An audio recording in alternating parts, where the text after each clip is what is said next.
Hello, Mike, and welcome to the podcast. Morning, how are you? I'm great, thanks. It's good to see you. I was just thinking that it was probably nearly a year ago. I don't know, since we last talked online about COP26. It feels like ages ago, doesn't it? I felt it was like last week, to be honest with you. I can't remember. That's a year ago already. That's absolutely crazy. Like that. No, time flies. I mean, certainly we had a lot of stuff building up to the November dates, and I just think so much has changed even over this last year with everything going back to normal for many people. How's it been for you? Yeah, it's not been too bad actually. Moved, so I'm a bit more rural now, as everybody else has. Moving out the city, the whole escaping all the development that's happening in Manchester. And so, yeah, it's really nice. It's just getting back into the routine of getting in and out and about onto sites and everything. How about yourself? Yeah, we've been busy. Everything's going back to normal, certainly for university, but we've got lots of events over the next few months. Royal Society Summer of Science. We've got Cheltenham Science Festival. We've got so many things going on. It's great to see people. I think what's really nice is actually meeting people that I've never met other than being online. So that's really nice. Yeah, looking beyond the masks and trying to guess if it's the same person or not as well. Exactly, yeah. People taller or shorter than they appear online. That's surprising thing. But yeah, tell us a bit about your research. So tell us what you do at the university. So yeah, I'm senior lecturer in urban geography, and I also am the program leader for our geography and environment courses at the moment. So I do research around urban sustainability in its broadest sense. I'm interested in everything from how we can bring green space into our city through green roofs and living walls, all the way through to food production in our city as well. But my day-to-day job, I teach on our courses at master's level on our MSc Sustainability, through to our undergraduate and supervised PhDs, and run some wonderful projects and get to work with some amazing colleagues as well. That's fantastic. I mean, it feels like such a critical area now, especially with the rise in the cost of living, the grocery bills and so on. And I mean, I suppose in some respects, the 20th century was a kind of period of urbanisation, megacities developing. Mm-hmm. And do you have a sense in which there's a kind of, I guess, a compromise that we need to make now with regard to that sort of development, transforming how we think about cities? And yeah, very much so. And we are starting to see that now, particularly an appetite from developers as well. We've seen it being pushed through, policy and academics and other key actors as well. We take Salford, for example, and just at the end of Chapel Street, I think, where the border between Salford and Manchester is, they're building a new development, which is a green building, the most amount of plants on a building in Europe, I believe. Oh, wow. Which is due for completion this year. And then we look at the Castlefield Viaducts, those kind of, again, kind of creative ways of embedding green space into our urban environments. And we can see the appetites there, particularly post-COVID, developers again and policymakers and planners driving this agenda at a scale that we've just not really seen before. And do you think that's because there's a sort of anxiety about the ways in which we're sort of, I guess, really destroying lots of natural environments and the impacts on kind of ecology? Or what's really sort of the impetus behind that, do you think? I think there's several. I think that is definitely one of them. And we're rethinking how we can bring nature into our cities in a much more meaningful manner, perhaps than on a more of a surface approach. I also think that COVID has really shown the huge benefits of green space and how we need to access that.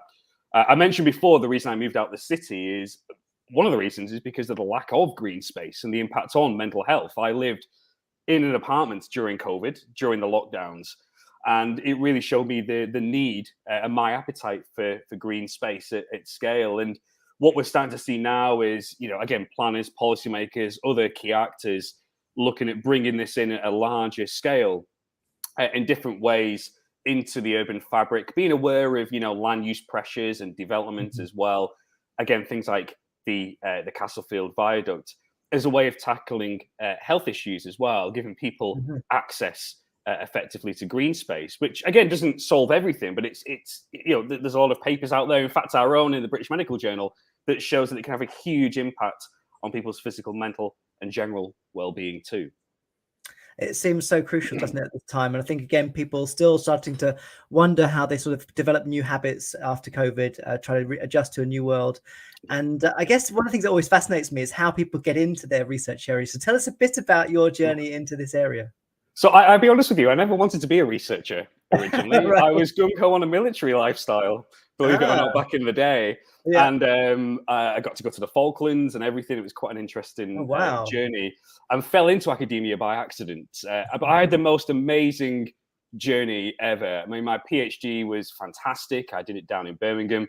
I had a wonderful supervisory team who were very, enthusiastic and encouraging as well.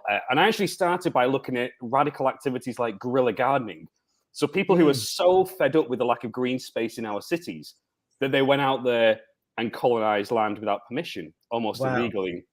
And that kind of snowballed when I started to work at Salford. Obviously, there isn't as much funding, shall we say, in guerrilla gardening and other areas. So started working on more formal sites there, working with a lot of our industrial partners at a kind of local, national and international scale. And now working around this idea of particularly urban farming at scale within our cities, whether it's here in Manchester and Salford, or whether it's further afield in North America and elsewhere.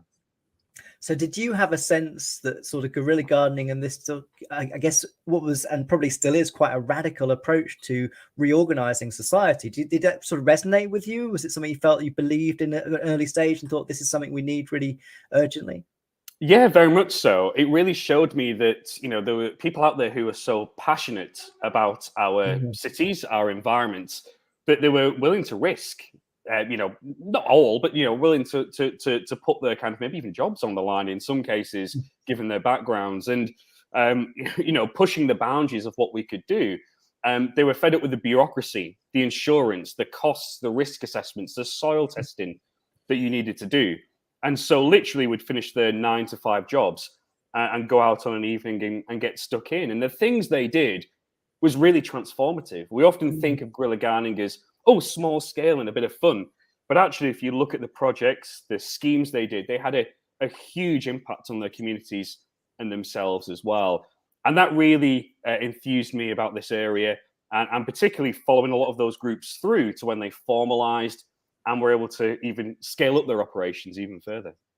And were you focusing particularly on sort of Greater Manchester around? Tell us a bit about, I guess, I'm interested in the development sort of not just nationally, but internationally, because I imagine this isn't just a UK thing. Particularly guerrilla gardening, isn't it? It happens everywhere and it comes in lots of different shapes and sizes. There's a big movement in Manchester and very famous examples that have formalized. I'm thinking of incredible edible Salford that started through a bit of guerrilla gardening in Eccles and is transformed into a very successful business and is doing absolutely amazing work. If you get the chance, have a look at the Cleveley Forest School, which is the latest site with incredible education. Again, really transformative project. But also we do quite a lot of work in South Africa with some of my colleagues at the University of KwaZulu-Natal and looking at the informal practices that are happening there in townships, and all the way through to the really pioneering work that's happening in the US around this as well, with the gangster gorilla in California, Ron Finley, who have a look on YouTube, is a really inspiring person, again, rethinking how we can shape our landscapes. And obviously that's on the more informal side. A lot of our research now is more on the formal, larger scale urban farming sites that, again, have got permission, have gone through all the risk assessments and do take quite a long time to be established in comparison. Because obviously, I mean, this is an incredible, seemingly kind of community of people that are trying to make changes. But I suppose the bigger it gets, the more of a confrontation it is to establish methods of feeding people, growing things. And that becomes then, I guess, problematic. And I wonder how it sounds like some of the formal things are growing in pace. But are there sort of frictions yet in terms of that I guess, larger scale use of this sort of approach to growing and the established kind of supermarkets and growing practices around those? Not so much yet. And you are right in saying that, guerrilla gardening can only go so far. And, to access funding, to allow things to get to that potentially next stage, you do need to formalize. And we're seeing a lot of larger scale urban farms or growing sites popping up, not just across the UK, but internationally as well. And, creating short food supply chains, creating jobs, having a huge impact on local economies, and rethinking, in some cases, completely outside the box in how we can use urban spaces.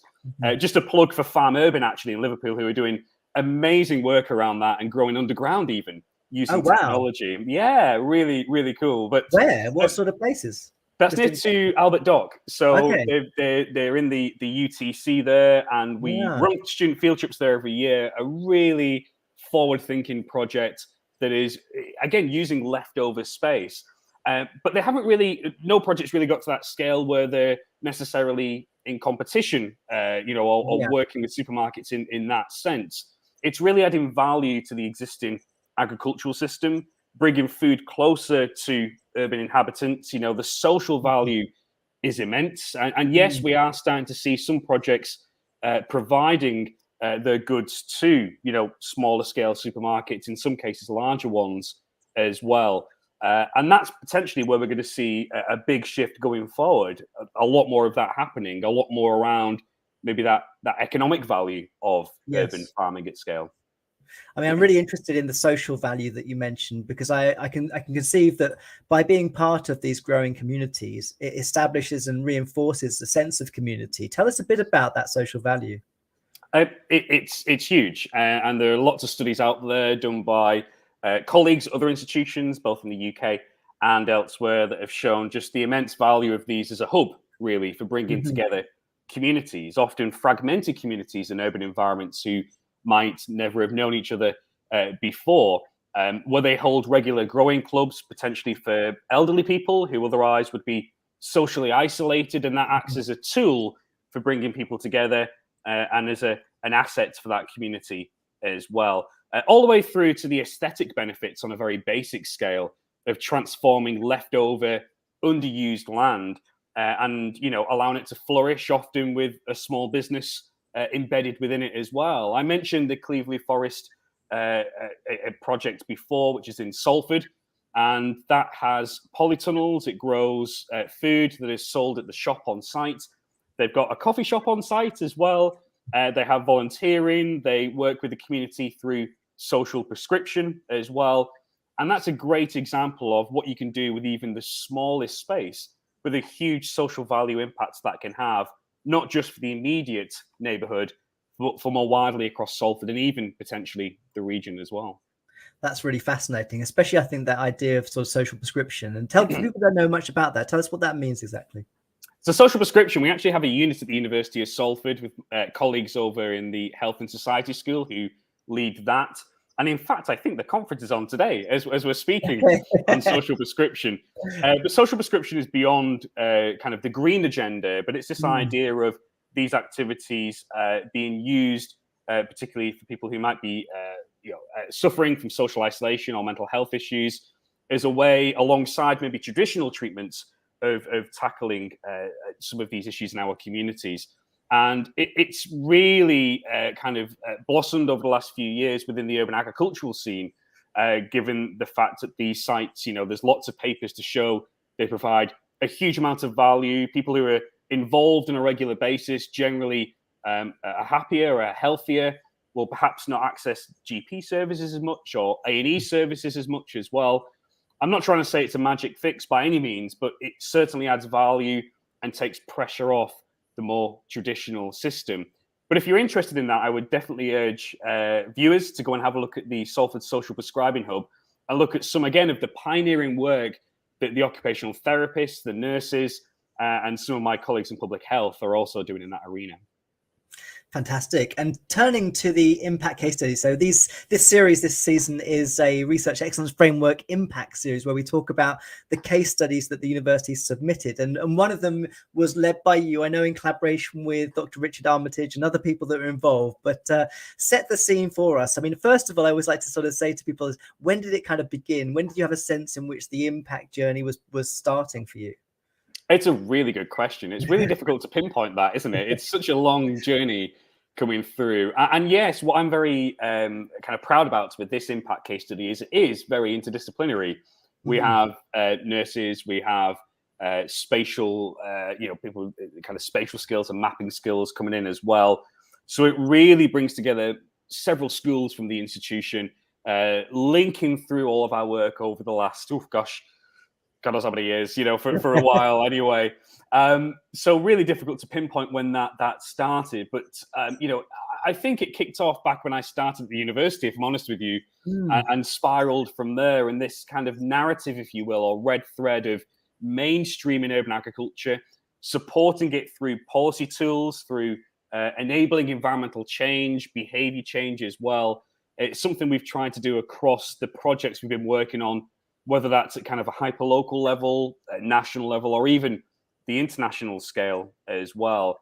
And it's been quite the journey, but really a really exciting one, given again the colleagues that I've been able to work with over that time and still continue to work with, but also our industrial partners and our communities as well. Looking at that impact, looking at the change on the ground has been, again, very inspiring. And you've certainly alluded to this already, but people across the university, and so it's interesting, these case studies aren't often sort of just one school. So you mentioned sort of other people involved, Dr. Michelle Howarth, we've got Dr. Graham Sheriff, who are in the school, the health school. It feels like interdisciplinarity is at the heart of the case study. Yeah, we tried to infuse the kind of ICZ agenda at Salford, which is the industrial collaboration zones, from the get-go. We had the business school involved as well. Arts and media are involved with some of our recent work as well. So, we're stronger together in that sense. Collaboration is the way forward. We can't do this on our own. We can't do this in our silos. And we're seeing this elsewhere as well. There's so much amazing work going on internally in a similar sense, but also other institutions as well, working across these boundaries. I mean, you mentioned Dr. Michelle Howarth, and I think that's a really interesting example where myself as a geographer working with a nurse over the last few years, or more than the last few years, has really been, eye-opening in a way, methodologically, but also, just the way that we combine our work in that sense. And Michelle's been heavily involved in our work at Northern Roots, in our work as well at a national scale around policy change. And that's really benefited that work and had a major impact and major transformation as well.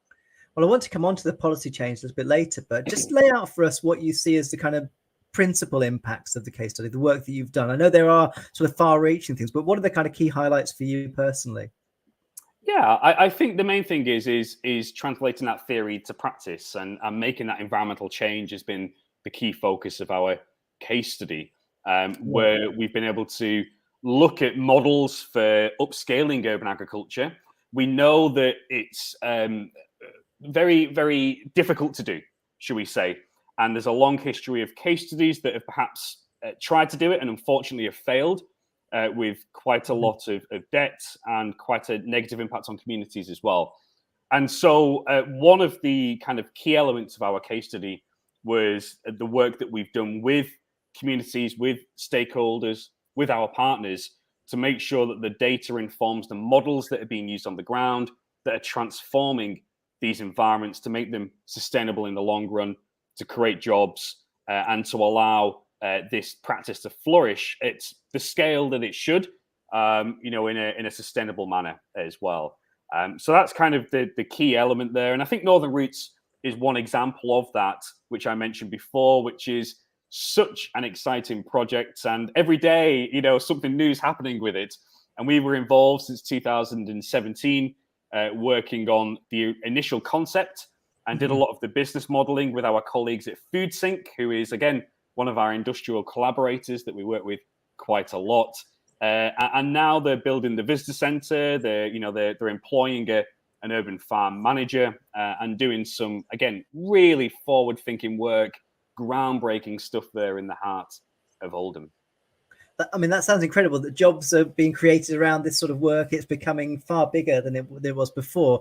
It must be, you must walk around places and think we could use that place for growing. We could use that place. There must be places all over that could be used, especially around those city environments.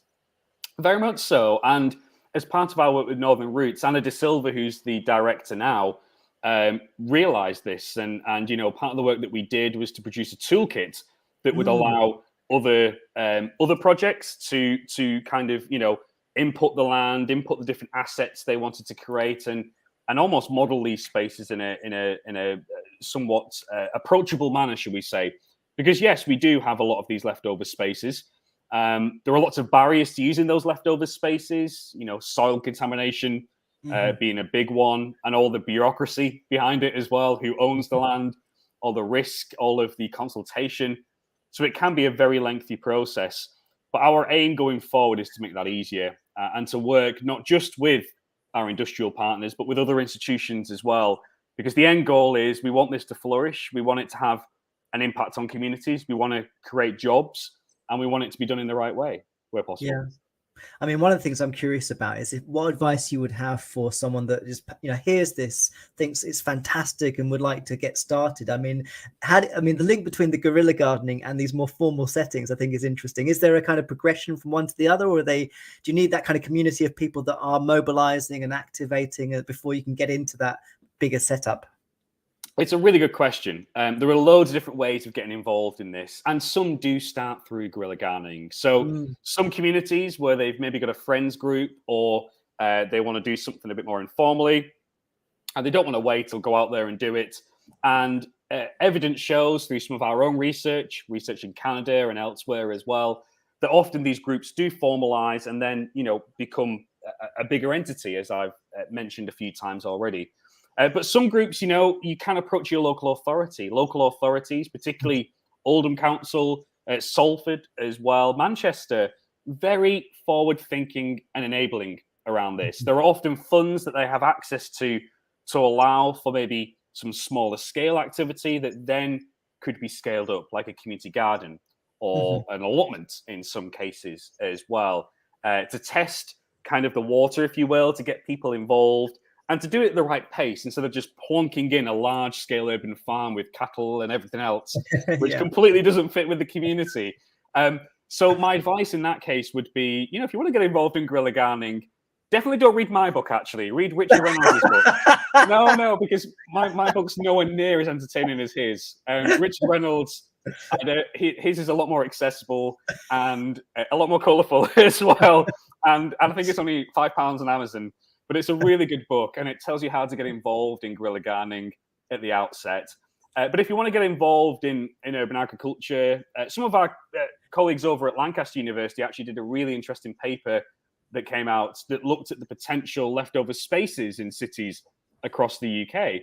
So you might want to check that out and see some of the work that they're doing to identify, where those plots are, and also maybe use that as evidence when you're approaching the local authority to get involved.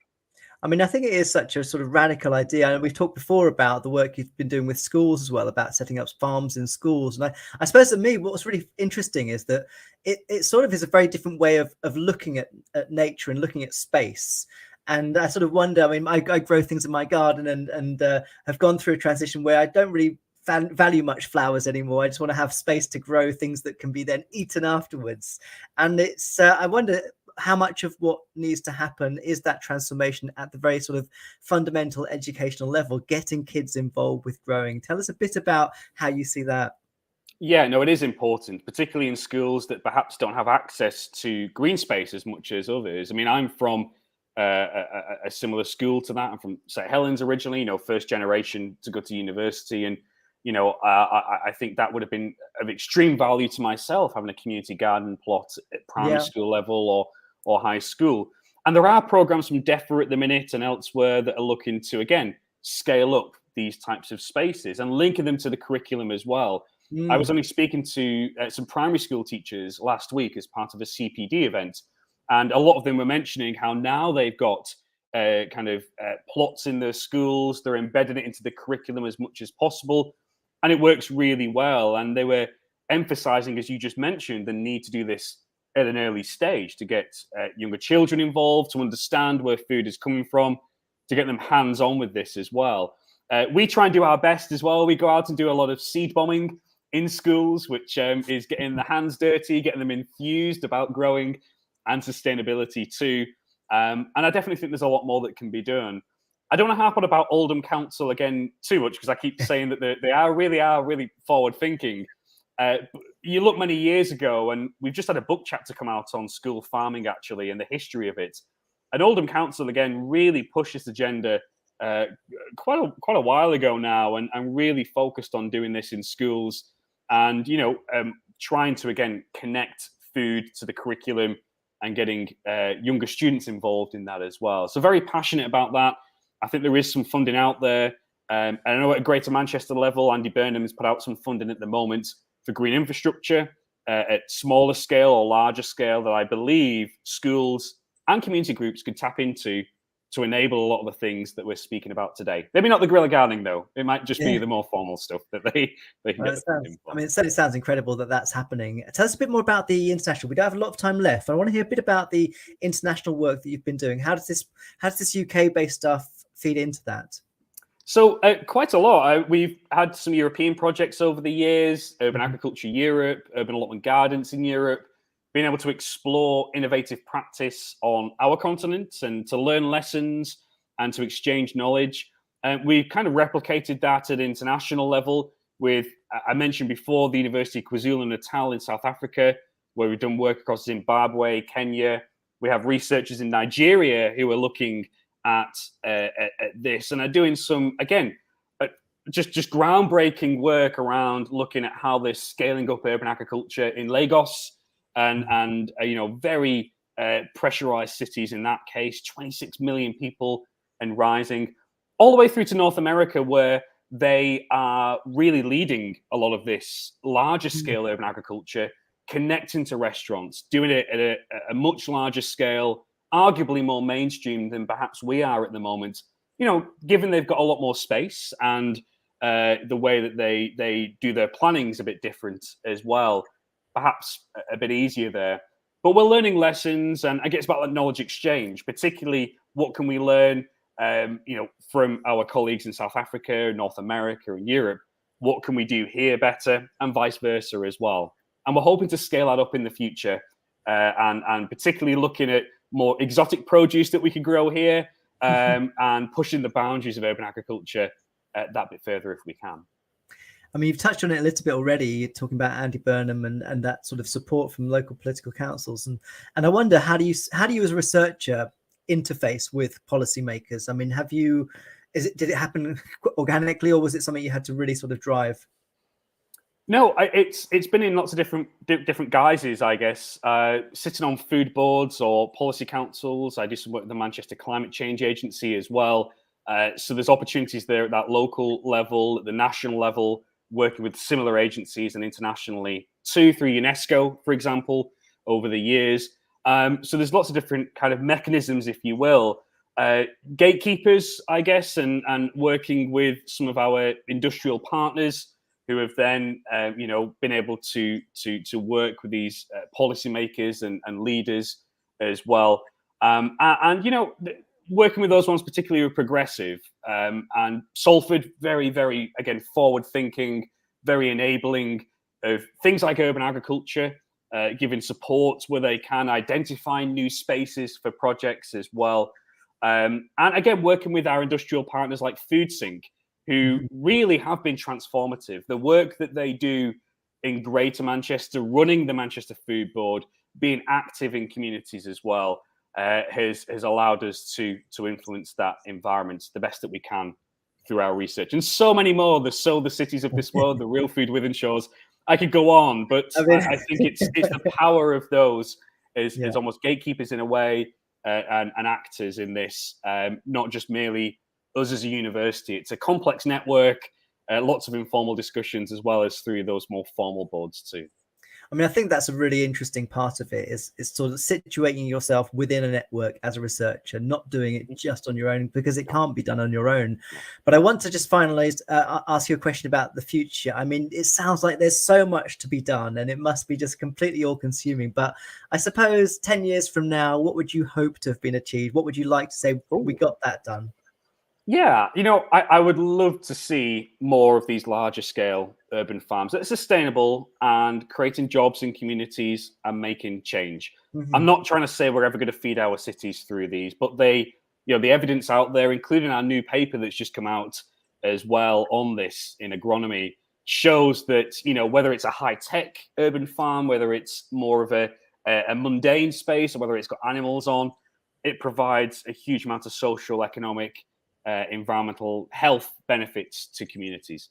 So if I was to choose one thing, what I'd like to see are more of these, and there are lots that have been operating for 30 years plus We've got Wow. the Salop Drive Market Gardens down in near to Birmingham. You've got an epicenter in London, Bristol, and Brighton as well.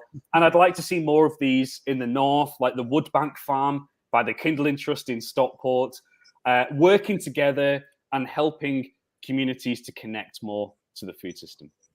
Wow, well, it's such incredible work, Mike, and really proud that we have this at Salford. So congratulations on the case study, and yeah, look forward to seeing you in person soon, but seeing how this work develops as well. Yeah, thank you very much for having me today anyway, and look forward to hopefully bumping into you in the corridor at some time in the future. Great. Take care, Mike. Good to see you Thank soon. you. Bye for now. Bye-bye. Bye-bye.